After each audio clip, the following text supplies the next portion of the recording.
स्तुति हो पिता, स्तुति हो प्रभु, स्तुति हो प्रभु। Thank you Jesus, thank you Lord, thank you Lord, thank you Lord, thank you Lord, thank you Jesus.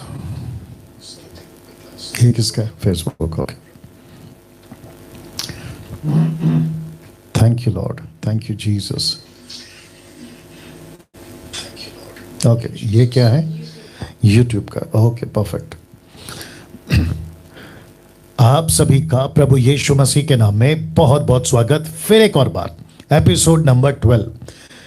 मैं उम्मीद करता हूं कि आप लोग सब खैरियत हैं, सलामत हैं और मेरे यीशु मसीह ने आप सभी को बिल्कुल भला चंगा रखा होगा। दोस्तों, 2 दिन आपके बीच में नहीं रहा या प्रोग्राम नहीं हुआ लाइव। पूछो जो भी पूछना है, ये प्रोग्राम, ठीक है, जिसके चलते मैं समझता हूं कि आप में से काफ़ी लोग जो है चिंतित हुए कि क्या हो गया, लेकिन आप सभी को अपडेट दिया गया था कि पावर कट ऑफ के चलते आपके बीच में 2 दिन प्रोग्राम हम नहीं कर पाए और उसकी वजह आपको मैं बताते आ रहा था। लेकिन अच्छी बात ये हुई कि आप में से बहुत लोगों ने क्या कहते हैं, तड़प या फिर एक जिज्ञासा आप लोगों ने दिखाई कि हमें प्रोग्राम चाहिए, हम प्रश्न पूछना चाहते हैं। और उस बात को देखकर मुझे एहसास हुआ कि और है कि आप में से बहुत लोगों के अंदर परमेश्वर के सच्चे खरी शिक्षा के प्रति एक जलन, एक तड़प है और आप लोग उसको जानना चाहते हैं। तो मैं समझता हूं कि ये अच्छी बात है और होना भी चाहिए। चलिए, आप में से जितने लोग हैं जल्दी जल्दी जुड़ते चले जाएं। फेसबुक पे अगर आप लोग जुड़ रहे हैं तो मैं रिक्वेस्ट करता हूं कि आप लोग बड़ी तादाद में जुड़ें, साथ में वॉच पार्टी करें, दूसरों के साथ में शेयर करें और जिसके चलते जो है उन तक भी ये मैसेज, ये प्रोग्राम पहुंच सके। और यदि उन्हीं के भी या उनके ऐसे कोई प्रश्न होंगे जो आपने पूछे, जो उत्तर आपको दिया उनको भी मिल जाएगा। ये उसके पीछे वजह है। जितने यूट्यूब के लोग हैं अभी जुड़ रहे हैं, मैं आप सभी को कहना चाहता हूं कि आप लोग अगर फर्स्ट टाइम देख रहे हैं, यूट्यूब पर जितने लोग हैं उन सभी को कहना चाहता हूं कि आप लोग फर्स्ट टाइम देख रहे हैं तो सब्सक्राइब करें, आइकन बेल दबाएं और साथ में कनेक्ट रहें, क्योंकि इस प्रोग्राम के चलते लिखा है पूछो जो भी पूछना है, लेकिन बाइबल में से सवाल होगा आपका, जवाब होगा डैनियल राज का, यानी कि मैं इस प्रोग्राम को बिल्कुल खरी शिक्षा के साथ, कॉन्टेक्स्ट के साथ, वचन का जो सही शिक्षा, 2 तिमोथी 2 अध्याय वचन 15-16, rightly dividing the word of truth, परमेश्वर के वचन को सच्चाई से ठीक से इस्तेमाल करने के चलते आपके बीच में ये बातें हम जो है रखते हैं। साथ ही साथ आपको ये बताता चलूं कि मुझे इस वक्त बेहद खुशी है कि सब कुछ ठीक हो गया है।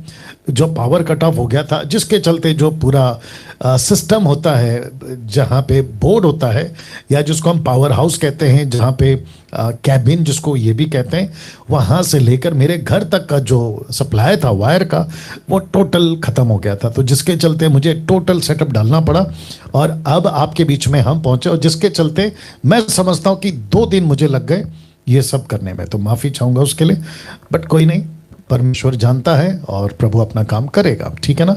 चलिए, कुछ शर्तें आपके बीच में रख देता हूं। कॉल्स आने शुरू हो गए, उसको कनेक्ट कर लीजिएगा जो भी है जी।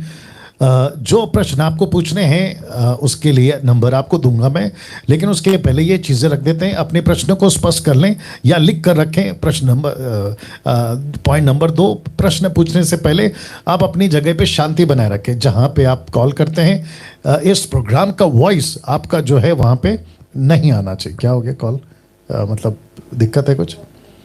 ओके ओके ओके जी। तीसरा है, प्रश्न पूछने के बाद आपको शांत रहना है ताकि आप लोग जो है जवाब सुन सकें, ठीक है ना। ना एक चीज़ करी थी 3 दिन पहले, आज का दिन अगर हम पकड़ के चलें 3 दिन पहले, वो ये था कि आप लोग पहले से, आपको जो उत्तर की अपेक्षा है मुझसे, उसको पहले से आप एक बॉक्स बना के मत रखिए। दूसरे शब्दों में आप ये नहीं कह सकते कि पास्टर डैनियल आपने जो जवाब दिया है ये मेरे आंसर बॉक्स में फिट नहीं बैठ रहा है, तो आप गलत हैं। ये मत करिए, क्योंकि आपको जो मिला है ना, वो आपको मिला है, या आप तक रखिए उसको। या तो सही भी हो सकता है या तो गलत भी हो सकता है। वो चीज़ें जो आपको मिली है, आपके बीच में आपने प्रश्न पूछा जिसका आंसर मैं दे रहा हूं, तो उसके पीछे अगर मुझे उत्तर देना है तो मुझे सबसे पहले इसको स्टडी करना पड़ता है और जो कि मैं करके बैठा हूं और उसकी प्रक्रिया में आगे और भी बढ़ रहा हूं। तो अगर मैं आपको आंसर देता हूं क्योंकि आपने मुझे पूछा है, तो मैं रेफरेंस, कॉन्टेक्स्ट, ट्रांसलेशन के हिसाब से और जो हिस्ट्री घटना घटी थी उसके हिसाब से आपको जवाब देता हूं। एग्जाम्पल के तौर पे यीशु के पास जब शास्त्री फरीसी आते थे, वो प्रश्न पूछते थे कि ये ऐसा है, ये ऐसा है, सबत के बारे में आपका क्या कहना है? एक औरत पकड़ी गई है व्यभिचार में, आप उसके बारे में क्या कहते हैं? मूसा का ये नियम है, आप उसके बारे में क्या कहते हैं? वो पहले से अपने आंसर का बॉक्स बना के लाते थे। आप समझ गए होंगे अभी। तो जिसके चलते जब यीशु जवाब देते थे तो वो सुनते थे, लेकिन कैसे? दिल से, कि ये आंसर जीसस का मेरे बॉक्स में फिट नहीं बैठा है, तो हम इसकी नहीं सुनेंगे। और यही तो करते थे वो। और ऐसे ही शास्त्री फरीसी टाइप के लोग या मेंटालिटी के लोग, आप में से कुछ लोग कॉल करते हैं, तो आप लोग क्या करते हैं? पहले से बॉक्स बना के रखते हैं। और जिसके चलते होता क्या है कि जब मैं उत्तर देता हूं तो आप कहते हैं कि अरे ये तो फिट नहीं बैठा, ये आपका प्रॉब्लम है, मेरा नहीं है। तो जिसके चलते मैंने लिखा है कि आपके संतुष्टि अनुसार जवाब नहीं मिलेगा। ओके, तो आपको यह दिमाग में रखना है। साथ ही साथ जो नंबर लोकल नंबर है, यह है 9982335777 और इंटरनेशनल व्हाट्सएप कॉल या डायरेक्ट कॉल यह उपलब्ध है। ओके, व्हाट्सएप कॉल उपलब्ध है, ठीक है। वह है 8104385075। ठीक है ना? तो ये नंबर है, मैं रख रहा हूं। अभी सब चल रहा है, स्टार्ट हो गया। ओके, तो सबसे पहला कॉल ले लेते हैं जी। अपना प्रश्न पूछिए जी, आप अपना प्रश्न पूछिए सर। हेलो हेलो जी। हेलो जी प्रेज द लॉर्ड सर। जी, प्रेज द लॉर्ड। हाँ सर मैं प्रिया कड़म्बे बात कर रही हूँ जी हाँ। तो मेरा ये क्वेश्चन था सर, जो मत्ती रचित सुसमाचार में जो 22वां अध्याय है जी, जो कैसर को कर देना नहीं क्या, ये जो फरीसी लोग आकर यीशु को पूछते हैं कि हम कैसर को कर देना उचित है क्या? जी हाँ, तो यीशु वहां पर बोलते हैं कि जो कैसर का है वो कैसर को दो और जो परमेश्वर का है वो परमेश्वर को दो, जी, है ना? जी। तो और लूका में भी हम पढ़ते हैं कि जो कंगाल विधवा का दान नहीं क्या? जी हाँ, तो ये दोनों बातें हमको दान दशमांश के साथ में जोड़कर हमको सिखाया जाता है कि देखो कि नए नियम में भी दान दशमांश का जिक्र यीशु मसीह ने किया है। और अगर इतना इम्पोर्टेंट नहीं है दान दशमांश, तो यीशु ने वहां पर इस कंगाल विधवा को, उसके पास तो कुछ भी नहीं था, लेकिन इसको रोके क्यों नहीं यीशु मसीह ने?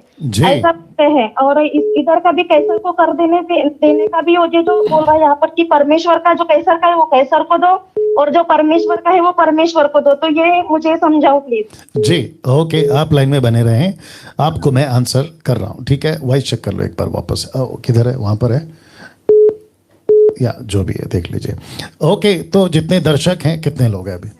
ओके, 600 के ऊपर जो दर्शक जुड़ चुके हैं, आप सभी का बहुत बहुत स्वागत करता हूं। फेसबुक और यूट्यूब दोनों जगह पे, दोनों प्लेटफॉर्म से आप लोग वॉच पार्टी शेयर करना जारी रखिएगा। नाउ बहन का प्रश्न ये है कि जो कैसर का है वो कैसर को दो, जो परमेश्वर का है वो परमेश्वर को दो। नंबर 1, किसको कहा? शास्त्री फरीसी को। दूसरा, किसके सामने का? अपने 12 चेले, 70 चेले या जो भीड़ थी यीशु के, उनके सामने। फिर इनका ये भी कहना है कि एक विधवा को मंदिर में दान देते हुए देखा गया, तो वो मंदिर किसका है? यहूदियों का, शास्त्री फरीसियों का। नाउ कैसर को कर देना, इसका मतलब है उस वक्त की जो गवर्नमेंट या उस वक्त की जो सरकार थी उनको टैक्स देना। कर का मतलब है टैक्स, इंग्लिश में टैक्स है, हिंदी में कर है।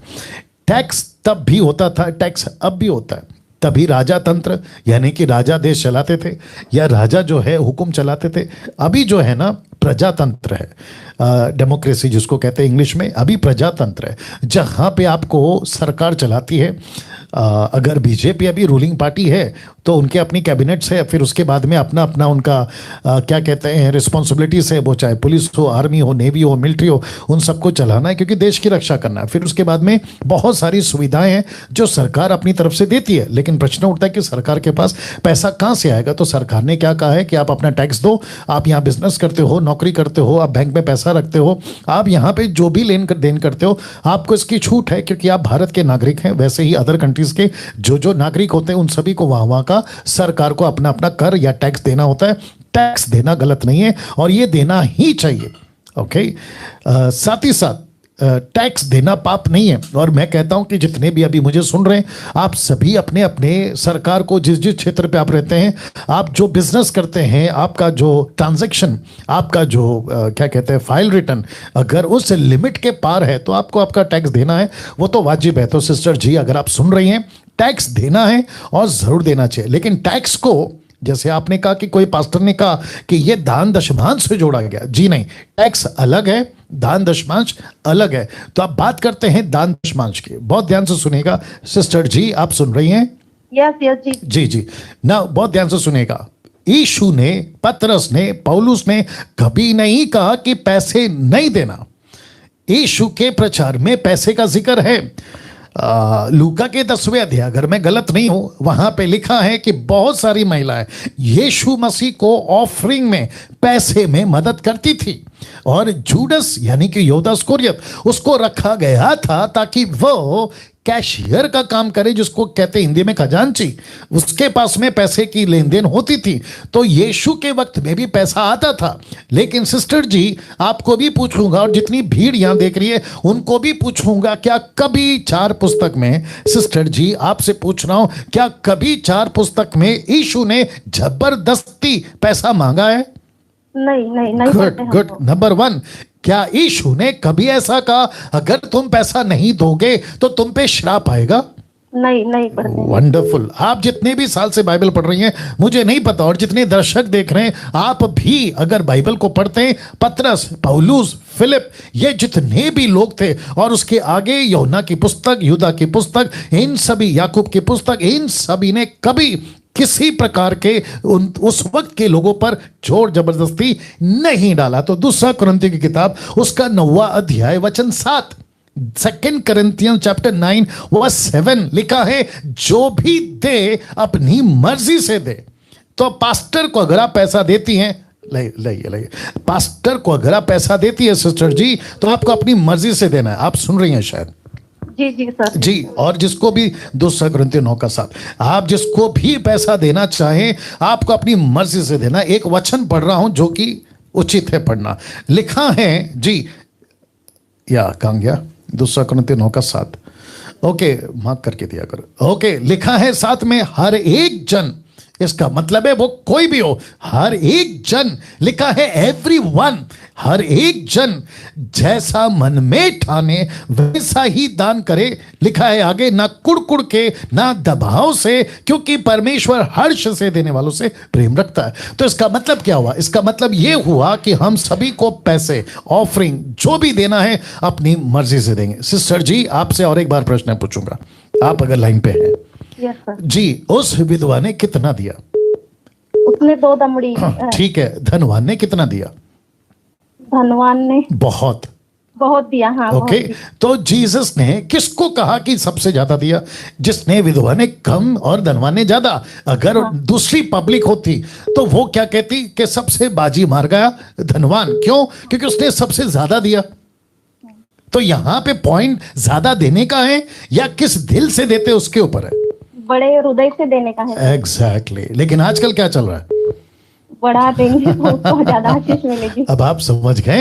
यस अगर 2 दमड़ी दे दिया ना आज के पास्टरों को, तो क्या कहते हैं, अरे ये क्या दिया?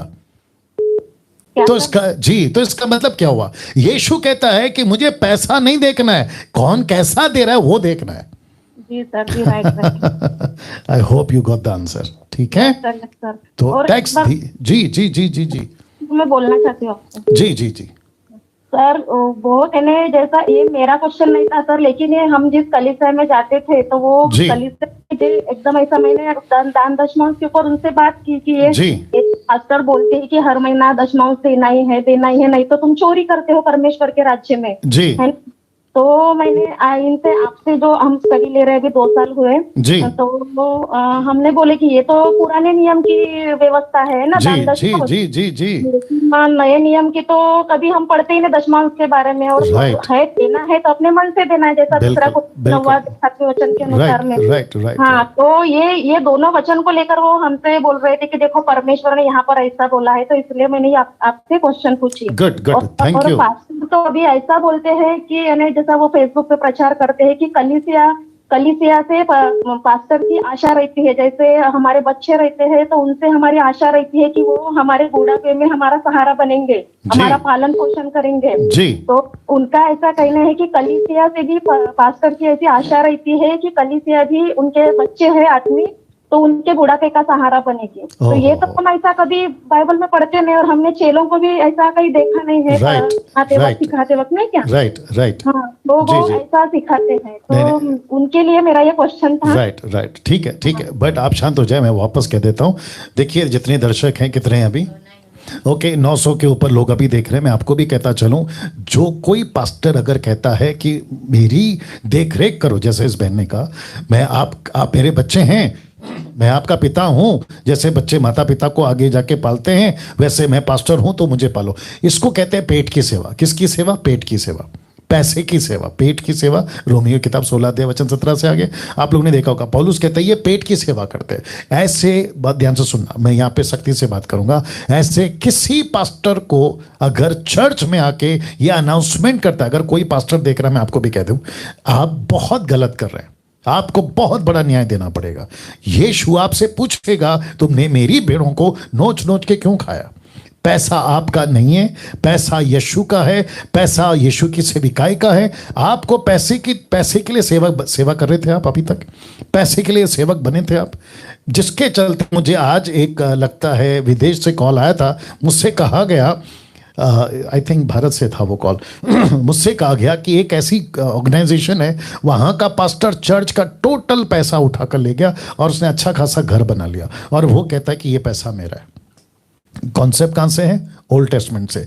लेवी का पैसा, लेवी का अर्पण, लेवी लेवी लेवी कहते मैं याजक हूं तो मैं लेवी का हूं। तो फिर आप ये करो ना, बलि चढ़ाओ, बकरी का, मुर्गी का, इसका उसका लहू बाओ, और खतना भी करो, ये भी करना है आपको। और खुद को डिक्लेयर करो कि मैं यहूदी हूं, खुद को डिक्लेयर करो कि मैं इजरायली हूं। आप यीशु के फॉलोवर नहीं है, आप यीशु की दुल्हन नहीं है, आप न्यू कवनेंट के लोग नहीं है, फिर ये डिक्लेयर करो। ओके, सो जितने लोग चढ़ जाते हैं, जैसे बहन जाती हैं, और उनका पास्टर अगर कहता है, तो मैं ऐसे लोगों को भी कहना चाहता हूं, आप क्या अंदर जा रहा है, आपकी आत्मिक खुराक, इसको भी परखो। अगर ऐसी टीचिंग सुन रहे हो, ऐसी बातें सीख रहे हो, तो फिर मतलब क्या हो गया वो चर्च में जाने का? और एक चीज क्लियर करता हूं, सिस्टर लाइन पे बने रहिए, ठीक है ना? और एक चीज क्लियर करता हूं, एक ने मुझे आज कॉल करके पूछा, बोला पास्टर डैनियल, एक चर्च में गई थी, बपतिस्मा हो गया, लेकिन कुछ गड़बड़ के चलते मैंने चर्च छोड़ के दूसरा चर्च ज्वाइन किया, तो क्या मुझे वहां अलग से बपतिस्मा लेना? मैंने उस बहन को कहा, बहुत ध्यान से सुनिएगा आप लोग, मैंने उस बहन से कहा, आपका फेथ जिस दिन आता है वो यूनिवर्सल है, आप यीशु के पीछे चलती हैं वो यूनिवर्सल है, आप बपतिस्मा लेती हैं वो यूनिवर्सल है। यूनिवर्सल मतलब आप समझ गए, एक कलीसिया जिसको कहते हैं विश्वव्यापी, जिसका जिक्र 1 कुरिन्थियों 1 अध्याय वचन 10 में पौलुस कहता है कि तुम एक विश्वास, एक मत, एक ही बात करो, जिसको कहते हैं वन डिनोमिनेशन। ये कौन सा है? यीशु का यूनिवर्सल चर्च। तो बपतिस्मा जिस दिन आपका होता है, कहीं पे भी होता है, किसी भी चर्च में होता है, लेकिन उसकी गिनती होती है यीशु के चर्च में। तो बपतिस्मा यीशु के साथ, यीशु के पीछे चलना, यीशु की यूनिवर्सल चर्च में आपको जब यीशु न्याय करेगा ना, सिस्टर ध्यान से सुनिएगा, जब यीशु न्याय करेगा ना, ये नहीं पूछेगा अरे बैप्टिस्ट वाले इधर आओ, अरे कैरिस्मेटिक वाले इधर आओ, अरे पेंटिकॉस्टल वाले इधर आओ, नहीं, वो कहेगा मेरा बेटा मेरी बेटी इधर आओ, जो तुम मुझे फॉलो करते थे इधर आओ, ऐसा कहेगा। तो इसको दिमाग में रखिए, आप किसी के फॉलोवर नहीं है, आप यीशु के फॉलोवर है। मैं यहां पे जो बात कर रहा हूं ना, उसी बिहाफ से बात कर रहा हूं। और एक चीज क्लियर कर देता हूं, क्योंकि बहुत अच्छी बात हो रही है, कुछ लोग कहते हैं पास्टर डैनियल चर्च मेरा है, मैं यहाँ का पास्टर हूँ, आप कौन होते हैं, मतलब डैनियल राज कौन होता है। तो फिर मैं पूछूंगा, पतरस का चर्च अलग था, फिलिप का चर्च अलग था, पौलुस का चर्च अलग था, इन सब की जो पत्रियां आप पढ़ते ना, इन सब का अलग अलग था। तो फिर एक साथ बाइबल में डाल के पढ़ते क्यों हो? तो ऐसे करो ना, जैसे पौलुस कहता है क्या मसीह बट गया है, पहला कुरिन्थियों पहला अध्याय, क्या मसीह बट गया है? कोई कहता है मैं कैफा का हूं, कोई कहता है मैं पौलुस का, कोई मसीह का। मसीह बट गया है क्या? खुद कहता है। मैं जिस बिहाफ में बात कर रहा हूं वो यूनिवर्सल चर्च के बिहाफ में बात कर रहा हूं। तो मत बिगाड़ो चीजों को। ऑफरिंग देखो, आप पास्टर हो ना, आप मिनिस्टर हो ना, परमेश्वर आपका ध्यान रखेगा। परमेश्वर ने अगर आपको बुला दिए, दर्शन दिया है, दर्शन के साथ में अब आपका प्रोविजन भी देगा। आपको जो चाहिए प्रभु देगा। भीख मांगने वाली आदत आप में कहां से आ गई?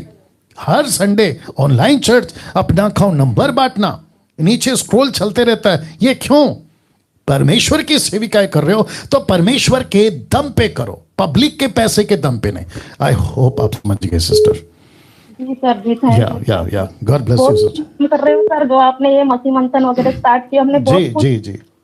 और हम 10 साल से चर्च में जा रहे थे, 10-12 साल हो गए हमारा पूरा परिवार चर्च में जा रहा था। लेकिन कुछ हम परमेश्वर को सही रीति से जान ही नहीं पा रहे थे। लेकिन अभी 2 साल से बहुत हमारा विश्वास भी बढ़ रहा है जी। और परमेश्वर को सही रीति से जान रहे, परमेश्वर का राज्य क्या है, परमेश्वर क्या है, हम सही रीति से जान रहे हैं। और आपके टीचिंग के द्वारा सर जी जी, तो बहुत बहुत शुक्रिया। काम कर रहे हैं और मसीह मंथन भी बहुत अच्छा काम जी कर रहा जी, है। बहुत बहुत शुक्रिया। Thank you. Okay, so next call जी, अपना प्रश्न पूछेंगे।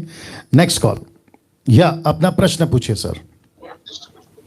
पास्टर जी, मेरा प्रश्न ये है कि मैं तो अभी आपकी डेली वीडियो देखता हूँ, प्रचार सुनता हूँ, मुझे तो पूरा विश्वास है कि जब हम प्रभु यीशु मसीह को अपना लेते तो हमें पवित्र आत्मा मिल जाता है। पर मेरे साथ मेरे दोस्त, मैं आस्था मलेशिया से बात कर रहा हूँ, मेरा दोस्त मेरे साथ रहता है, वो भी मसीह में है।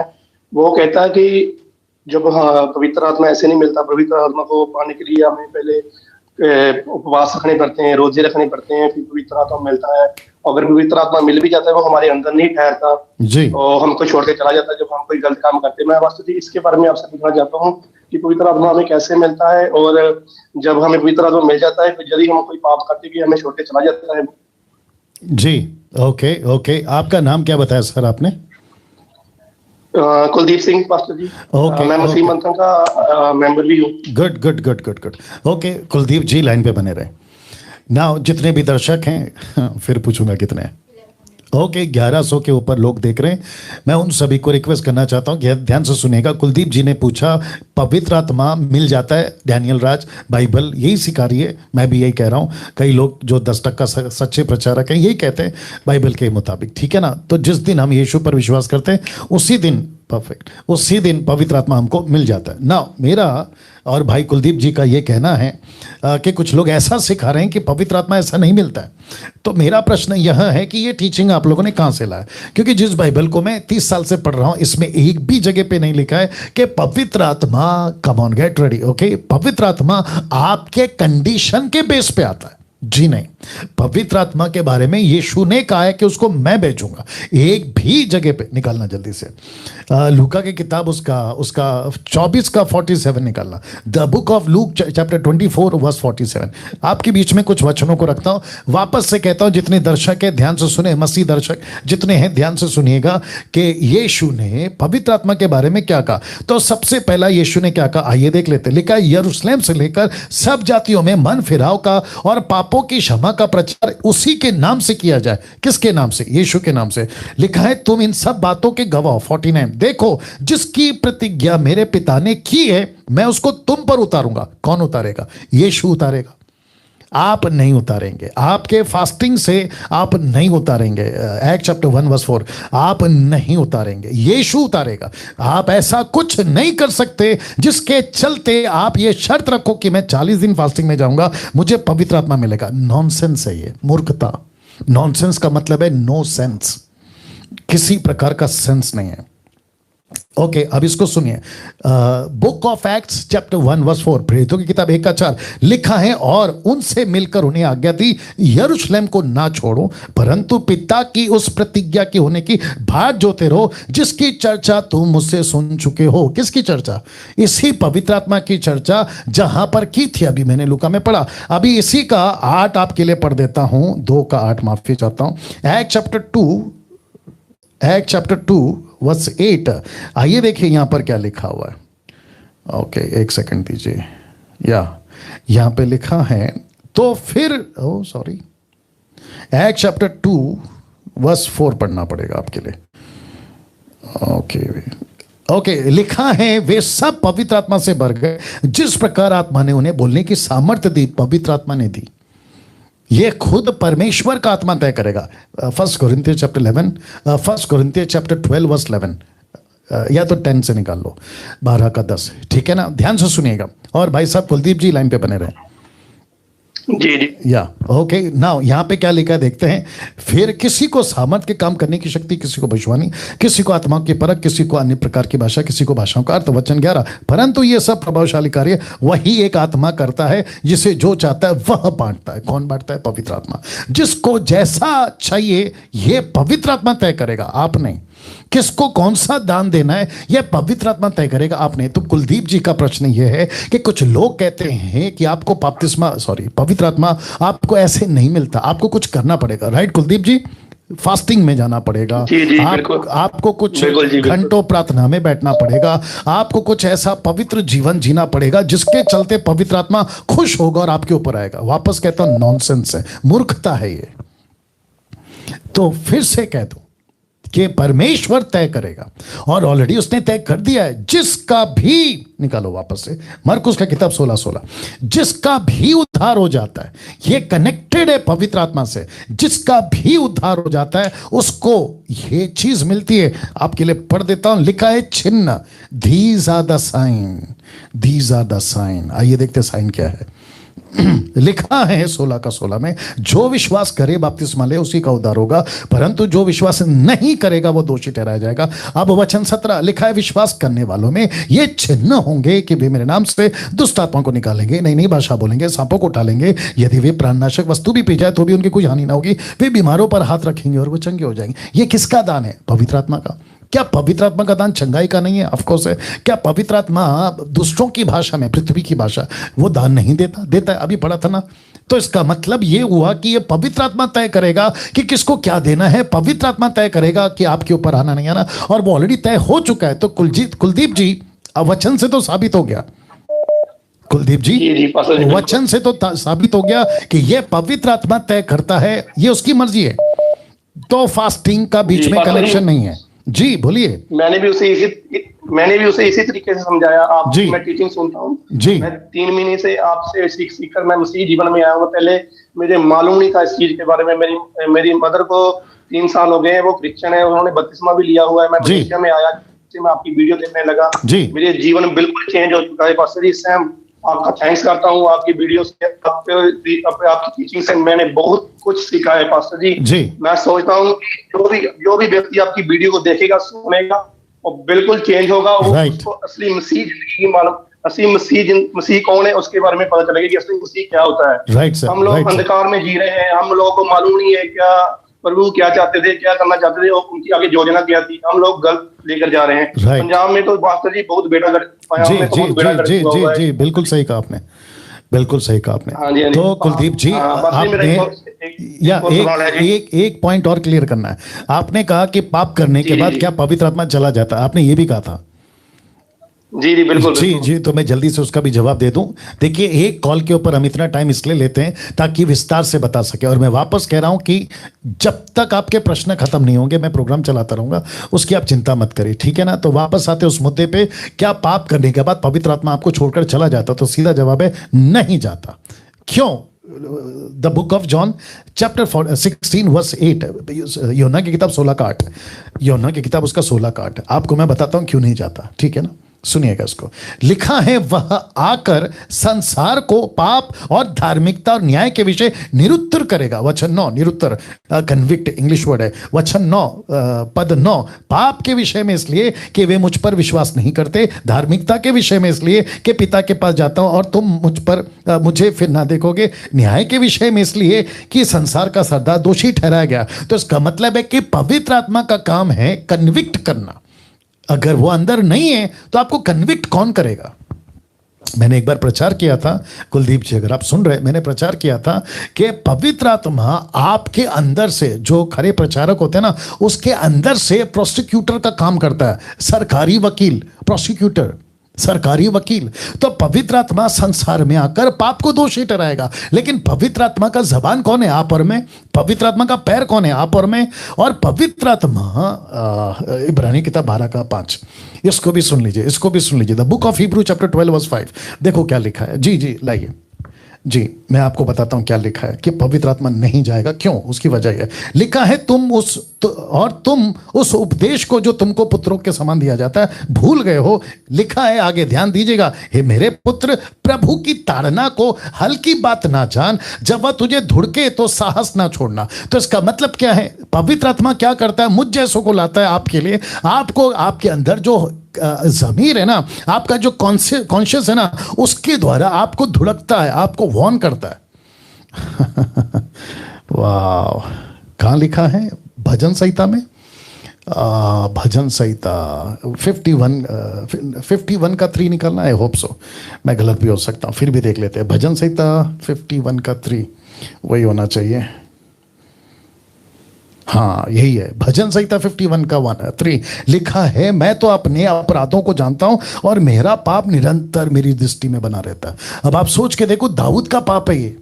दाऊद ने कौन सा पाप किया? आप सभी जानते हैं, छत के ऊपर।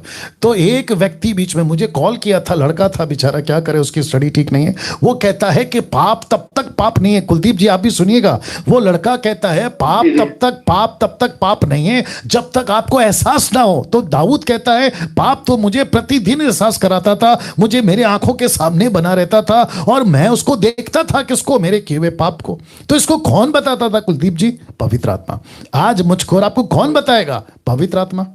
पवित्र आत्मा। तो वो कैसे छोड़ के जाएगा आपको जब तक वो कन्विक्ट नहीं करेगा? जी कुलदीप जी बात करिए। पास्टर जी, वो इसकी उदाहरण देते हैं, वो राजा शाऊल की उदाहरण देते हैं कि राजा शाऊल ने जब पाप किया तो पवित्र आत्मा से छीन लिया गया और दुष्ट आत्मा उसको तंग करने लग गया। वो इसकी उदाहरण से समझाते हैं लोगों को। जी जी, लेकिन अभी कॉन्सेप्ट चेंज है ना सर। पहले पवित्र आत्मा आता था, जाता था, लेकिन जब से यीशु ने कहा तब से पवित्र आत्मा पृथ्वी पे दे दिया गया ना, पेंतेकोस्त के दिन, तब से लेकर कलीसिया जब तक नहीं उठाई जाएगी। प्रकाशित वाक्य 22 का 17 है। यस, रेवलेशन चैप्टर 22 वर्स 17, जब तक कलीसिया तैयार नहीं होगी पवित्र आत्मा नीचे रहेगा। लिखा है आत्मा और दुल्हन दोनों कहती है आ। तो ये आत्मा कौन है? पवित्र आत्मा। दुल्हन कौन है? यीशु की कलीसिया। माता यरूशलेम वाले कहते हैं कि वो अलग है, अपने को उसमें नहीं जाना है, वो तो टोटल गलत है, वो बात अलग है। कौन? माता यरूशलेम वाले टोटल कल्ट टीचिंग है, उसको कभी नहीं सुनना। ठीक जी कुलदीप जी, तो पवित्र आत्मा रहता है। अब सिस्टम चेंज हो गया ना सर, क्योंकि यीशु ने पवित्र आत्मा दे दिया हमारे लिए, वो नहीं जाएगा। पास्टर जी हम लोग तो समझ रहे हैं, पर इन लोगों को कौन समझाएगा? पास्टर जी, ये लोग अंधकार में जी रहे हैं, बाइबल भी पढ़ रहे हैं, प्रीचिंग भी कर रहे हैं, वर्जिश भी कर रहे हैं, सब कुछ कर रहे हैं, पर ये लोग अंधकार में जी रहे हैं। पास्टर जी, मेरा एक सवाल और है आपसे। जी जी पास्टर जी, मैं जिस लड़के के साथ अभी रह रहा हूँ मलेशिया में जी, वो भी मसीह को मानता है, वो किसी पास्टर को मानता है, वहाँ पे गैर भाषा चलती है जी। उसका कहना है, मैंने उसको, पर उसका कहना है कि अगर गैर भाषा परमात्मा की ओर से नहीं है, तो जब मैं बाइबल पढ़ रहा था तब मेरे ऊपर कैसे उतरी? कब ये मेरे पास कैसे आ गई? मैंने तो मांगा नहीं, मेरे पास कैसे आ गई? जी जी जी जी जी। तो इसका मतलब ये हुआ ना कुलदीप जी, जी, या एक एक करके जाएंगे। कुलदीप जी, इसका मतलब ये हुआ ना कि पतरस तो चुपचाप यीशु के साथ खड़ा था, मत्ती 16 का 13 से आगे, लेकिन अचानक से शैतान आ गया ना उसके ऊपर। जी हाँ जी। तो उसको किसने लीड किया? शैतान ने। एक वक्त में परमेश्वर का आत्मा लीड कर रहा है, दूसरे ही पल में शैतान लीड कर रहा है। तो शैतान लीड कर रहा है, उसको परखना था, लेकिन नहीं परखा उसने। तो आप प्रार्थना में बैठे हो, आप वचन पढ़ रहे हो, आपको क्या शैतान नहीं फंसाएगा? यीशु को 40 दिन फास्टिंग में किसने फंसाया? शैतानी तो था ना। फंसाया मतलब टेम्पटेशन के लिए लेकर गया। वो क्या था? उपवास प्रार्थना ही तो थी ना यीशु की। 40 डेज की बात कर रहा हूं कुलदीप जी। वहां नहीं आया क्या शैतान? तो शैतान ने क्या लेके आया? वचन ही तो लाया ना उसने भी। तो उसने क्या किया? वचन को ट्विस्ट किया। तो हमको परखना है। अगर ये कहते हैं, अभी जरा ध्यान से सुनिएगा कुलदीप जी, और जितने मसीह लोग हैं, कितने लोग हैं? ओके, जितने 1300 लोग अभी देख रहे हैं, मैं उनको भी कहना चाहता हूं, आप 40 दिन के फास्टिंग में बैठो। ऐसे सोच लो, बहुत प्रार्थना में बैठो, बहुत भक्ति में, पवित्रता में आप बैठे हो, सफेद कपड़ा पहन के, जो कि नहीं पहनना, लेकिन कुछ लोग करते इसलिए बोल रहा हूं। तो आप बैठे हो, तो क्या वहां पे आपको अगर लूसीफर कहता है अब एक काम करो, यीशु यीशु बोलना छोड़कर अब आप एक काम करो, साईं बाबा का नाम लो, राम का नाम लो, कृष्ण का नाम लो, गणपति का नाम लो, या किसी और का नाम लो, तो क्या लेना शुरू करोगे? कुलदीप जी, क्या लेना शुरू करें? और अगर ये कहते हैं, सुनिए ना, ये कहते हैं कि मैं तो प्रार्थना में बैठा था, इसलिए प्रार्थना के बीच में आया, ये तो मूर्खता है ना सर। अब आप सोच रहे हैं वैसे ही अन्य भाषा जो शैतान की ओर से, gibberish, not the Bible one but the gibberish. Lucifer तो बहुत स्मार्ट है, वो कहता है पीतल का सांप की आराधना करो। पीतल का सांप इसलिए बनाया था ताकि उसको देखे और बच जाए, लेकिन उसी पीतल के सांप को देवता बना दिया। अब बताइए आप जी कुलदीप जी। तो ऐसा है सर। पास्टर जी, हाँ जी पास्टर जी, देखो अभी तो पंजाब में जितनी भी चर्चें हैं, टोटली ऑल चर्च में गैर भाषा बोली जाती है। कोई ऐसी चर्च मेरे को तो मिली नहीं आज तक जी। मैं कभी चर्च में नहीं गया पास्टर जी, आपको सच बोलता हूँ। मैं एक बार चर्च में गया हूँ जी, जब उसके बाद मैं मलेशिया में आ गया। आपके साथ जब से मैं जुड़ा हूँ पास्टर जी, मुझको नहीं लगता कोई 10 साल 20 साल पुराना भी कोई क्रिश्चियन होगा वो मेरा मुकाबला कर सकेगा। जितनी नॉलेज आपने मुझको दे दी है, मैं परमेश्वर से बहुत धन्यवाद करता हूँ। आपको शीश से परमेश्वर और भी बढ़ाए, आपको आप जैसे और भी बढ़े। पास्टर जी, मेरी एक इच्छा है कि आप जैसे प्रीचिंग टीचिंग देते हो, ऐसा हमारे पंजाब में भी कहीं होना जरूरी है पास्टर जी। मेरी इच्छा है कि मैं कोई ऐसा खोलूं जहाँ आप थोड़ी सी सहायता करें, जब कोई लोग सहायता करें जो चाहते हैं। पंजाब में भी एक आपकी चर्च खोलनी चाहिए, मसीह मंथन की चर्च होनी चाहिए, जहाँ पे सच्ची टीचिंग दी जाए, सच के बारे में बताया जाए कि हाँ यीशु मसीह जी के, यीशु जी हमारे बारे में क्या चाहते थे, हम उनका क्या कार्य था हमारी जिंदगी के लिए। अभी तो पास्टर जी बहुत लूटा जा रहा है। चर्च में पैर रखते हो तो वो बोलते हैं आप पे शराब हो जाएगा, आप पैसा नहीं दोगे तब, दुश्मन नहीं दोगे तब। ये तो बाइबल कहती नहीं है। राइट। मैं वचन पढ़ रहा था, मैं पास्टर जी वचन पढ़ रहा था, वचन में लिखा कि ना जो जी का ओल्ड टेस्टमेंट में पढ़ रहा हूँ अभी भी, वहाँ पे लिखा हुआ है कि यहोवा ना तो बलि मांगता है, ना गाय बकरी मांगता है, ना सोना मांगता है, ना चांदी मांगता है, तो दुआ मांगता है और थैंक्स का चढ़ावा मांगता है। तो हमें तो थैंक्स का चढ़ावा मांग रहा है परमेश्वर, हमसे पैसा थोड़ा मांग रहा है। ये लोग क्यों पास्टर जी ऐसा कर रहे हैं, मुझे ये समझ नहीं आ रही। या तो आपने बीच में और भी कुछ पूछा था, तो जिसके चलते मैंने बाइबल निकाला। मत्ती का किताब उसका 15 का 14 कहता है उनको जाने दो, वे अंधे मार्गदर्शक है। कहता है उनको जाने दो, यीशु कहता है उनको जाने दो, कुछ नहीं कर सकते इनके लिए। अच्छा, एक और चीज बताता हूं, कुलदीप जी लाइन में बने रहे। जितने दर्शक अभी देख रहे हैं, मैं आप सबको कहता चलूं कि 16th सेंचुरी तक, 16वीं सदी तक, जब तक मार्टिन लूथर नहीं आया कैथलिक में से, जब तक वो बाहर नहीं निकला, तब तक जो एक व्यक्ति, याद रखो मार्टिन लूथर एक व्यक्ति कैथलिक के बीच में से बाहर निकलता है, बगावत करता है, प्रोटेस्ट करता है, और वहीं से शुरू होता है प्रोटेस्टेंट। ये नाम मिला जो बाइबल्स वाले अभी जिसको कहते हैं उनकी गिनती प्रोटेस्टेंट में आती है। वो बात अलग है कि हम लोग यीशु के राज्य के लोग हैं। तो मार्टिन लूथर एक आदमी था कुलदीप जी, अगर 16वीं सदी में वो नहीं उठा होता ना, अब आपने क्या कहा, पंजाब में 90% यही चलता है, लेकिन किसी एक मार्टिन लूथर को उठना होगा, किसी एक डैनियल राज को उठना होगा, किसी एक कुलदीप को उठना होगा सर, तब जाके रुकेगा ये। पास्टर जी, मैं बहुत आपसे बहुत खुश हूँ पास्टर जी, मैं इतना आज खुश हूँ, मेरी खुशी मैं जाहिर नहीं कर सकता कि मेरी आज कॉल लगी। मैं कब से अपना ट्राई कर रहा हूँ कितने दिनों से, जानता हूँ। 2 दिन आपका प्रीचिंग नहीं है, 2 दिन से आपका प्रीचिंग नहीं है, नेटवर्क प्रॉब्लम थी, 2 दिन मन बहुत सैड था अपने पास्टर जी। जब से मैं आपकी प्रीचिंग नहीं सुनता हूँ, मेरे को आपको नींद नहीं आती, पता नहीं क्यों। मतलब इतनी खुशी मिलती है मुझको, एक असली मतलब असली मतलब कि जो जिस जिस प्यास की जरूरत है वो पानी मिलता है आपको, मतलब प्यास बुझती है मेरी आपकी जो प्रीचिंग सुनता हूं। राइट परमेश्वर आपको अच्छी दे और भी बढ़ाए परमात्मा। जी बहुत बहुत शुक्रिया। एक कार्य जरूर करना पंजाब के लिए, थोड़ी कोशिश करो। जी बिल्कुल जी बिल्कुल। Thank you sir, thank you, God bless. Now यहाँ पे आप देख सकते हैं भाई ने कहा, कुलदीप जी ने, कि जब तक मैं आपकी टीचिंग नहीं सुनता हूँ रात को नींद नहीं आती। ऐसा क्यों? तो मैं आपको बताता चलूं कि देखिए यहाँ पे क्या लिखा है, एक्ट चैप्टर 17 का 11 में, प्रेरितों का 17 का 11 में, ये लोग तो थिस्सलुनीकि की यहूदियों से भले थे और उन्होंने बड़ी लालसा से, ये जो शब्द है ना, लालसा से वचन ग्रहण किया। किसका? पौलुस का। पौलुस किसका प्रचार करता था? यीशु का। मैं किसका प्रचार कर रहा हूं? यीशु का। कुलदीप किसका वचन सुन रहा है? यीशु का। लेकिन किसके माध्यम से? वहां पौलुस के माध्यम से, यहां मेरे माध्यम से। तो मैं बीच में इसलिए हूं क्योंकि यीशु का वचन बता रहा हूं। पौलुस बीच में इसलिए था क्योंकि यीशु का वचन बता रहा है। लिखा है बड़ी लगन से, बड़ी लालसा से यीशु का प्रचार पौलुस जो करता था उसको सुनते थे। तो इसमें कोई गलत नहीं है। अभी मुझे पता है कि कई लोगों को जलन है मुझसे। कुलदीप जी आप लाइन पे हैं या चले गए? Okay, no issue. देखिए मैं आपको बताता चलूं, कई लोगों को मुझसे जलन है। अभी जब 2 दिन में नहीं आया तो शायद वो लोगों ने मिठाई बांटी होगी कि डैनियल राज का प्रोग्राम 2 दिन से नहीं आ रहा है। बट कोई दिक्कत नहीं, प्रभु का काम है। देखो एक बात हमेशा याद रखो, जिसको प्रभु ने स्टार्ट किया कोई माई के लाल बंद नहीं कर सकता। जिसको प्रभु ने बंद कर दिया कोई माई के लाल खोल नहीं सकता। ये सिस्टम है परमेश्वर का। अगर प्रभु ने मुझे रखा है ना, तुम्हारी जितनी भी ताकत है लगा लो। आप लोग जितने भी वीडियो बनाते मेरे अगेंस्ट में, कमेंट बॉक्स में उल्टियां करते उल्टे सीधे, उससे किसी प्रकार का रद्दी लिस्ट बॉदर नहीं करता मैं। क्यों? क्योंकि ये मेरा काम नहीं है, ये तो प्रभु का काम है। मैंने बीच में शायद बनाया था कि ये वो आग है, इसको मत छेड़ो। जितना छेड़ोगे ये उतना भड़केगा। तो मुझे मत छेड़ो, मैं उतना भड़कूंगा। मतलब प्रभु के वचन को प्रचार करने में। तो ये प्रोग्राम चलता रहेगा जब तक मैं जिंदा हूं। आपको ऐसे कई प्रोग्राम करता रहूंगा, उसकी चिंता मत करें। लेकिन लालसा, तड़प कुछ लोगों में है, वो सुनते हैं, इसलिए ये वचन आपके लिए पढ़वाया। जी अगला कॉल या और लेंगे कॉल। आज का प्रोग्राम सिर्फ 9 बजे तक चलेगा। जी अपना प्रश्न पूछिए।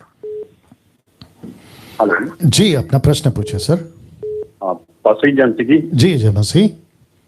पासी मेरा सवाल है कि पृथ्वी पर हम किसी को अपना आत्मिक पिता बोल सकते हैं? ओके, गुड क्वेश्चन, बहुत अच्छा सवाल है। हाँ जी, जी ये सवाल मेरे पास कल आया है। अच्छा। और हाँ जी, मैं तो आप मतलब सुनता हूँ, लेकिन मतलब कि एक विषय को मतलब कि ताकि और लोग जाने, इसलिए मैंने ये सवाल किया है। जी मैं आप लाइन पे बने रहे, मैं आपको उसका जवाब दे रहा हूँ। ठीक है सर? ठीक है बस। एक सेकंड दीजिएगा।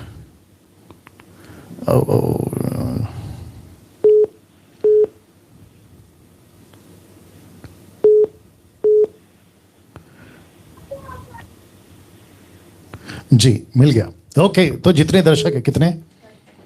ओके 1300 से भी ज्यादा। मैं चाहता हूं कि जितने फेसबुक पे वॉच पार्टी करिए, शेयर करिए, दूसरों तक पहुंचाइएगा। मत्ती की किताब उसका 23 अध्याय वचन 9 लिखा है, पृथ्वी पर किसी को अपना पिता नहीं कहना। किसी को अपना पिता नहीं कहना। क्यों? क्योंकि तुम्हारा एक ही पिता है और वो स्वर्ग में है। पवित्र आत्मा जो मुझको आपको दिया गया है, रोमियो की किताब उसका 8 का 14 कहता है कि उसने हमें अधिकार दिया है, अब्बा पिता, अब्बा पिता। वाओ। और मत्ती की किताब उसका 6 का 9 क्या नहीं, पहले ये दो, रोमियो की किताब उसका 8 का 14, मत्ती का किताब 6 का 9 बाद में देखेंगे क्या कहता है। प्रार्थना कैसे करो? हे हमारे पिता। लिखा है इसलिए कि जितने लोग परमेश्वर के आत्मा के चलाए चलते हैं वे ही परमेश्वर के पुत्र हैं। 15 क्योंकि तुमको दासत्व की नहीं आत्मा नहीं मिली कि फिर भयभीत हो जाओ, परंतु ले पालकपन की आत्मा मिली है, जिससे हम हे पिता और हे पिता हे अब्बा कहकर पुकारते हैं। तो इसका मतलब क्या है? कोई बात नहीं, वो रहने दीजिए। मत्ती 6 का 9 आप लोग जानते हैं, हे हमारे पिता तू जो स्वर्ग में। ये जो शब्द है ना भाई साहब, आप मेरे साथ लाइन में बने रहे, ये जो शब्द है ना पिता, फादर, ये सिर्फ पिता को देना है, परमेश्वर को, किसी को नहीं देना है। पास्टर को नहीं देना है, किसी बिशप को नहीं देना है, अपोस्तल, प्रॉफिट, इवेंजलिस्ट, अलहना फलाना, देसी विदेशी, अमेरिकन। और पंजाब के अंदर तो बेड़ा गर्क है, आप लोग सभी जानते हैं। वहां बहुत सारे ऐसे प्रॉफिट हैं जो खुद के चर्च को कहते हैं कि मैं अब तुम्हारा पिता हूं। अब ये वचन के साथ क्या करें? अच्छा, ये कॉन्सेप्ट आया कहां से? पौलुस का एक स्टेटमेंट जहां पे वो कहता है कि बहुत सारे उसने कलीसियाओं को ओपन किया, बहुत सारे लोगों को उसने तैयार किया कि उस क्या कहते हैं शिक्षा के क्षेत्र में मैं छड़ी के साथ आऊं, या फिर जैसे अपना पिता, किसी का पिता अपने बच्चे पे छड़ी उठाता है, वो कॉन्टेक्स्ट है वो। बाप रे। और उसको उठा के कहते हैं कि देखो, जैसे पौलुस ने कहा कि मैं तुम में से कईयों का पिता हूं, तो वैसे कहते हैं कि आत्मिक पिता हूं। आत्मिक पिता का मतलब क्या, मुझे बताइए। आत्मिक पिता का कॉन्सेप्ट बाइबल में कहां है? फाइवफोल्ड मिनिस्ट्री की बात करते हैं, जितने लोग सुन रहे ध्यान से सुनिएगा, फाइवफोल्ड मिनिस्ट्री की बात करते हैं। ये है अपोस्तल, ये है प्रॉफिट, ये है एवेंजलिस्ट, ये है पास्टर और ये है टीचर। अब आप मुझे बताइए इसमें आत्मिक पिता कहां बैठेगा, कहां फिट होता है आत्मिक पिता? पौलुस को यह कहने का हक है। क्यों? क्योंकि पौलुस को जो मिनिस्ट्री मिली, जैसे अन्य, माफ करें, इजरायलियों के लिए ओल्ड टेस्टमेंट में मूसा को मिली, वैसे ही अन्य जातियों के लिए पौलुस को मिली। वो मिनिस्ट्री अलग है, हम उसकी नकल कतई नहीं कर सकते। उसकी मिनिस्ट्री यीशु ने उसको दी है, लेकिन उसके कॉन्सेप्ट को उठाकर आउट ऑफ कॉन्टेक्स्ट में जाके कि मेरे को पिता बुलाओ, आत्मिक पिता, स्पिरिचुअल मेंटर, ये टोटल गलत है। तो पृथ्वी पे किसी को पिता नहीं बुलाना है। सर बात करिए। हाँ बिल्कुल बिल्कुल पासी जी जी पासी। हाँ, जैसे मतलब कि पौलुस के लिए उन्होंने मतलब कि तीमुथियुस से बात करता है जी। हाँ जी, तो वो मतलब कि चीज लेके आपने अभी बताया कि वो लेकर मतलब कि लोग उठाते हैं इस वचन को लेकर कि आत्मिक पिता बोला है ना। लेकिन पौलुस ने जितनी भी पत्रियां लिखी हैं, तो मैं उनके ऊपर गौर कर रहा था, उसने मतलब कि जब वो पत्री की स्टार्टिंग करता है, वहां पे एक ही बात बोलता है, हे मेरे भाइयों जी, हे मेरे भाइयों। मतलब कि इसी बात को वो दोहराता है, हे मेरे भाइयों, हे मेरे भाइयों। राइट। पौलुस ने तो कभी मतलब कि इस चीज को कहा नहीं कि हे मेरे बच्चों, मैं तुम्हारा आत्मिक पिता हूँ। राइट, बिल्कुल सही कहा आपने। अब इसके साथ एक और शब्द जोड़ता हूं, सर सुनिएगा। किसी भी पत्री में, तिमोथी की की 2 पत्री है, पहला तिमोथी, दूसरा तिमोथी, तीतुस की 1 पत्री है, फिलेमोन की 1 पत्री है। ऐसे किसी भी पत्री में, गलेशियन, इफिशियन, फिलिपियन, कुलिशियन, ऐसे किसी भी पत्री में किसी भी मैन ऑफ गॉड को, पौलुस के टाइम की बात कर रहा हूं, पौलुस को ये मेरा आत्मिक पिता है, ऐसा पढ़ते हुए कोई निकाल के बता दे, मैं फेसबुक और यूट्यूब पे आना छोड़ दूंगा, किसी ने भी। जी भैया बोलिए। हाँ जी, बिल्कुल पासी। ना ही पतरस ने बोला, ना ही यूहन्ना ने बोला, ना ही पौलुस ने बोला कि हमें आत्मिक पिता बुलाओ। राइट। और आज हमारे पंजाब में तो, क्योंकि मैं खुद पंजाब से हूँ, बठिंडा से हूँ, और हमारे तो बहुत ज्यादा ऐसे मतलब कि चल रहा है, पापा जी पापा जी पापा जी। ये अफ्रीका से है सर, ये अफ्रीका से है। अफ्रीका के अंदर बहुत सारे चर्च के लोग अपने पास्टर को डैडी बुलाते, डैडी बुलाते। तो यही कॉन्सेप्ट वहां से उठा के लाए हैं सर ये लोग। हाँ जी बिल्कुल। या तो हाँ जी, थैंक यू पासी, आपने मतलब कि बहुत अच्छे तरीके से आपने बताया।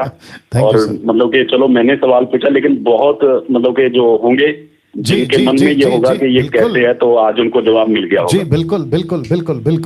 Thank you sir, thank you. वापस कहता हूं, जितने दर्शक देख रहे हैं, पंजाब से हो, गुजरात से हो, कर्नाटका से हो, महाराष्ट्र से हो, तमिलनाडु से हो, या फिर केरला से हो, या अफ्रीका से, अमेरिका से, यूके से, कहीं से भी हो, पृथ्वी पे किसी को बाप, पिता, अब्बा, डैडी नहीं बुलाना है। ये हक, ये नाम सिर्फ और सिर्फ परमेश्वर पिता का, जीसस ने बोला है। बाकी डॉक्ट्रिन बनाने के लिए आपको 2 से 3 स्क्रिप्चर चाहिए होते हैं। पिता का कॉन्सेप्ट डॉक्ट्रिन बनाना है ना आपको, कॉल मी फादर, ये डॉक्ट्रिन है। अगर ये डॉक्ट्रिन बनाना है तो आपके पास में 2 से 3 स्क्रिप्चर होना चाहिए। आपके पास कौन सा वचन है सिवाय वो एक स्टेटमेंट के, और वो भी आउट ऑफ कॉन्टेक्स्ट है? कैसे बना लेते हो डॉक्ट्रिन? तो जितने भी किसी को डैडी बुलाते हैं, मुझे पता है बेंगलोर में भी 2-3 ऐसे हैं, 2-3 के आधा दर्जन होंगे, जिनको वो लोग डैडी बुलाते हैं। कहते हैं डैडी, बर्थडे आता है तो हैप्पी बर्थडे डैडी, एनिवर्सरी है तो हैप्पी एनिवर्सरी डैडी। फिर कहते हैं कि पापा, अरे बाप रे, आप पापा कहाँ हैं, डैडी कहाँ हैं? और फिर वो सामने से कहता है माई स्पिरिचुअल सन, ऊपर बैठा परमेश्वर बोलता है यार ये तो मेरी जगह ले ली तुमने। तो किसी को नहीं बुलाना है। जी कॉल लेते हैं, और आज का प्रोग्राम सिर्फ 9 बजे तक रहेगा। जी अपना प्रश्न पूछिए। जी sir, praise the Lord sir. जी praise the Lord. Praise the जी प्रेज द लॉर्ड। मैं नेपाल से बोल रहा हूं। आपकी वॉइस कट रही है सर। सर मेरा प्रश्न ये है, उत्पत्ति के पुस्तक से। जी भाषा में थोड़ा ऊपर, क्योंकि मैं नेपाल से बोल रहा हूँ इसलिए। उत्पत्ति की पुस्तक 3 अध्याय में जी इसमें जो आदम, हड़प्पा और सूर्य के जो लोग थे ना, जब उन्होंने पाप किया और अपने आप को नंगा पाया जी, उसके बाद उन्होंने अंजीर का पत्ता लेके कुछ अपने लिए लंगोट बना लिया जी, और उसी के बाद 21वां अध्याय में लिखा है जी कि फिर उसके बाद में परमेश्वर ने किसी जानवर का कुछ चमड़ी लेके जी उनको फिर से पहनाया जी। तो उससे पहले जो था वो बेगर चमड़ी का था, अथवा जो हमारे पास जो आज जो चमड़ी है वो है।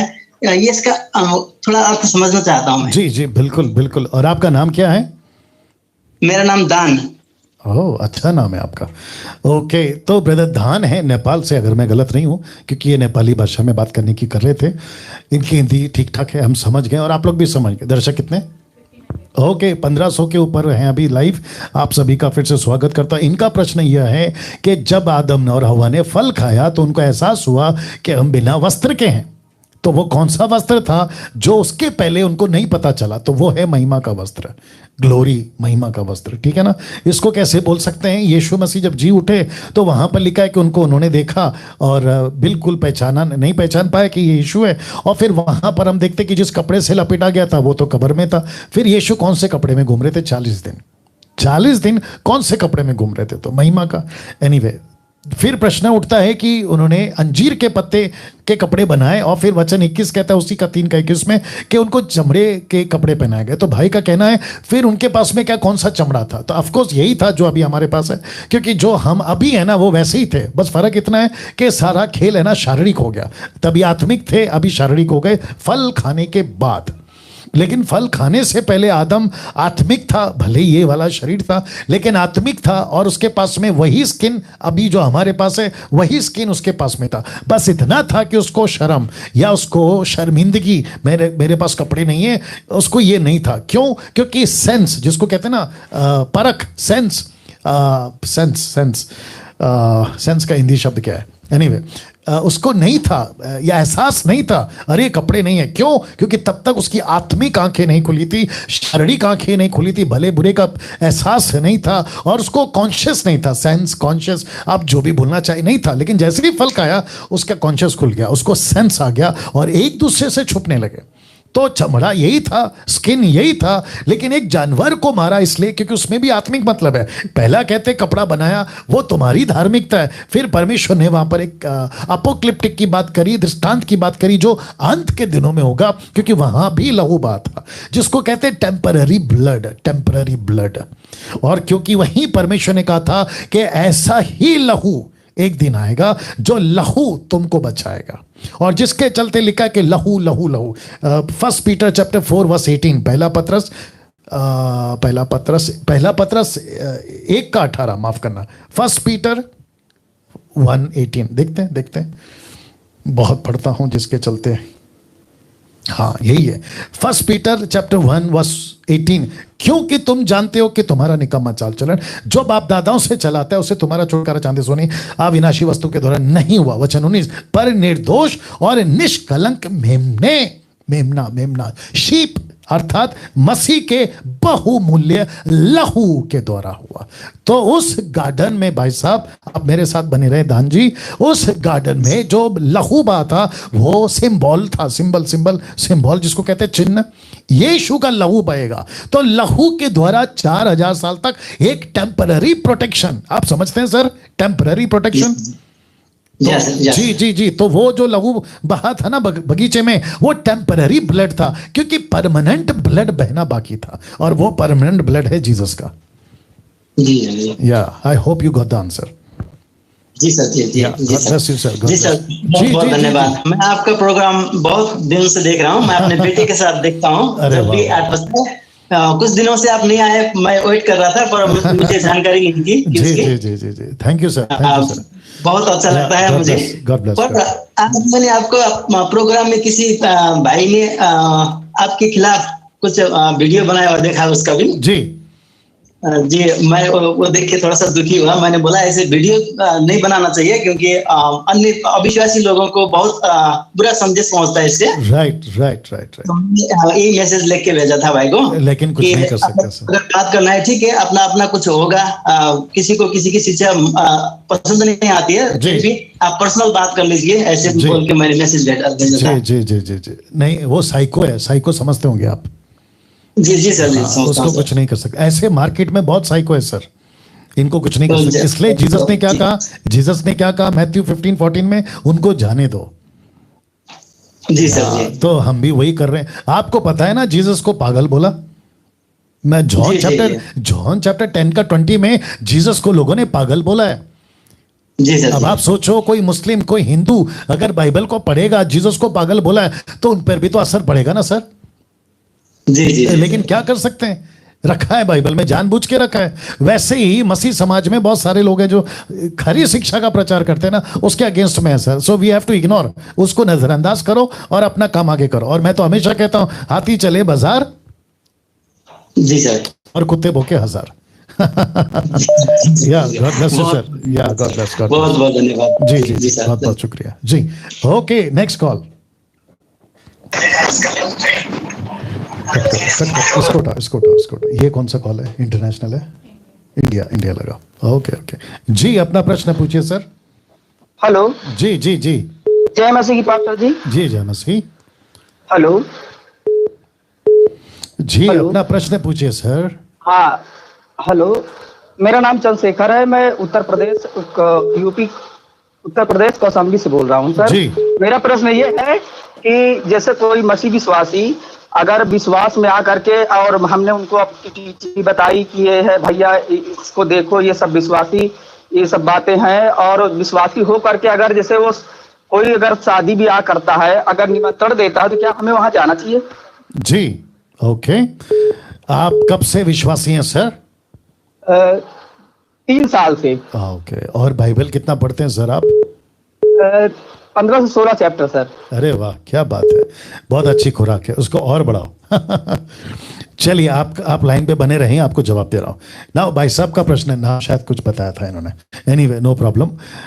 इनका प्रश्न ये है कि जब हम मसीह बन जाते हैं, और जो हम जिस समाज से आते हैं, वो चाहे मुस्लिम समाज हो या हिंदू समाज हो या जैन हो, पारसी हो, बौद्धिस्ट हो, कोई भी समाज हो, जब वहाँ से बाहर आते हैं और मसीह को फॉलो करना शुरू करते हैं, यीशु के पीछे चलना शुरू करते हैं, फिर उनके कुछ रिचुअल्स, उनके कुछ फंक्शंस, उनके कुछ बातें होती हैं जिसमें वो हमको इन्वाइट करते हैं, तो क्या हमने वहाँ जाना चाहिए? मैं कंटिन्यू बोलते आ रहा हूं, आप बिल्कुल जा सकते हैं, उनके साथ खड़े रहो, उनके साथ में बातें कर सकते हो, लेकिन हाँ, बीच में लेकिन आ गया। लेकिन आपको जैसे ही लगा कि ये मूर्ति पूजा है, यहाँ मूर्ति पूजा हो रही है, इनका जो खाना है या कुछ भी चीज़ है वो बलि की हुई चीज़ है, ऑफरिंग की हुई है, और क्योंकि पौलुस कहता है कि जितने भी अर्पण होते हैं बलिदान मूर्तियों की, वो दुष्ट आत्माओं के लिए होती है। दुष्ट आत्मा, मैं इसके ऊपर फिर कभी वीडियो बनाऊंगा। तो ऐसे टाइम पे आपको ध्यान रखना है। तो भाई साहब, आपने शायद समझ लिया होगा, आप बेशक जा सकते हैं उनके बीच में, लेकिन आपको अपनी पहचान बनानी है सर। भैया जैसे जैसे अविश्वासियों वाला काम फिर करें, शादी अविश्वासी तरीके से करें, तो क्या हमें वहां जाना चाहिए? वापस बोलिए, ठीक से बोलिए और आराम से बोलिए, वापस बोलिए। मतलब जैसे विश्वासी हो करके सारी बातों को जान करके अगर वो अविश्वासियों में शादी ब्याह करे, तो क्या हमें वहां जाना चाहिए? ओके ओके, तो आप विश्वासी की बात कर रहे हैं, जो विश्वासी है लेकिन हरकतें अविश्वासी वाली है, आप ये पूछ रहे हैं? जी भैया जी, जी जी, अगर आप हाँ जी जी जी, बोलिए बोलिए बोलिए बोलिए बोलिए। अगर वो विश्वासी हो करके अविश्वासियों में अपना शादी ब्याह करता, अगर वो हमें निमंत्रण देता, तो क्या हमें वहां जाना चाहिए? ठीक है ठीक है ठीक है, मैं आ रहा हूँ। 1 कुरिन्थियों 5 का 7 निकालो, 7 देखते हैं। 1 कुरिन्थियों चैप्टर 5:9। मेरे साथ बने रहे। कितने लोग हैं? 1600 लोग। 1 कुरिन्थियों, ये क्या है? 5 है, 5 का, हाँ, नॉट 7:9 से, 1 कुरिन्थियों 5:9 से लिखा है, मैंने अपनी पत्री में तुम्हें लिखा कि व्यभिचारियों की संगति ना करना, यह नहीं कि तुम बिल्कुल इस जगत के व्यभिचारियों या लोभियों या अंधेर करने वाले मूर्ति पूजकों की संगति ना करो, क्योंकि इस दशा में तो तुम्हें जगत में से निकल जाना पड़ता। तो पौलुस कह रहा है कि मैंने कहा था कि व्यभिचारियों की संगति मत करो, लेकिन मेरा मतलब यह नहीं है। पौलुस कह रहा है कि पूरे संसार, वचन 11, पर पौलुस कहता है पर मेरा कहना यह है कि यदि कोई भाई कहलाकर, जैसे अभी भाई ने कहा ना विश्वासी कहलाकर, बड़े ध्यान दीजिएगा, लिखा यदि कोई भाई कहलाकर, मसीह कहलाकर, विश्वासी कहलाकर ढेर करने वाला हो तो उसकी संगति अब जी भैया है सो अब जी भैया है सो की संगत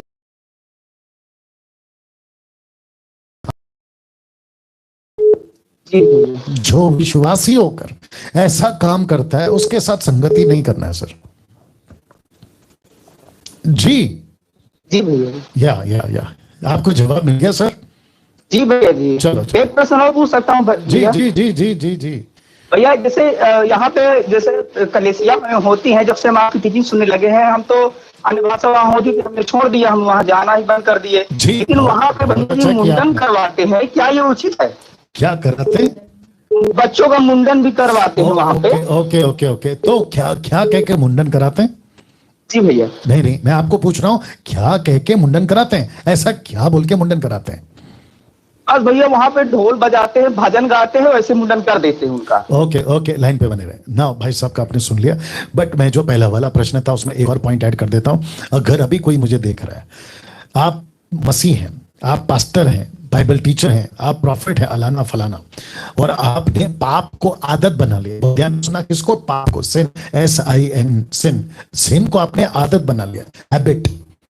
आप लगातार करते जा रहे हैं, पॉर्न वीडियोस लगातार दिख रहे हैं, उल्टी सीधे कॉल पे बातें लगातार करते जा रहे हैं, रॉन्ग रिलेशंस लगातार करते जा रहे हैं, पैसे खाना, चर्च का पैसा चोरी करना, या पैसे चर्च के नाम पे, प्रभु के नाम पे लूट मार करना, आप लगातार करते जा रहे हैं, उसको आपने आदत बना लिया। पौलुस कहता है ऐसों के साथ में संगति नहीं करना।